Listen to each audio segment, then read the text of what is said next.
Makalipas ang 19 na taon, arestado na ang top 1 most wanted criminal sa isang barangay sa Camarines Sur.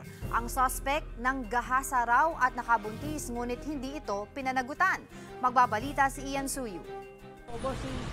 Hindi na nakapalag ang lalaking ito nang arestuhin siya ng mga pulis sa barangay Bahay Toro sa Quezon City. Ang suspect na si alias Charles, 19 na taon na palang pinaghahanap ng batas dahil sa kasong rape. Base sa investigasyon, nasangkot ang suspect sa pangahalay ng kanyang dating nobya sa Naga City, Camarines Sur. Yung kaso po ay nangyari noong 2004 no, sa may Camarines Sur. Nabuntis na po ito at hindi niya pinanagutan. Itinuturing na top 1 most wanted person ng stasyon ng suspect. Tumakas daw siya at nagtrabaho sa Quezon City bilang fruit vendor.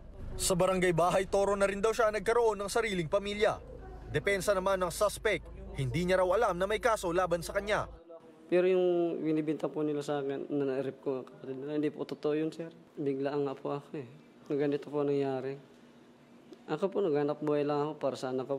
Nakatakdang dalhin ng suspect pabalik sa Camarines Sur kung saan nanggaling ang kanyang arrest warrant laban sa kanya.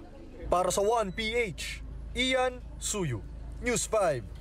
Sariwang balita ba ang hanap mo? Simple lang. I-click mo na ang subscribe button at ang notification bell para lagi kang updated sa mga balitang dapat mong malaman.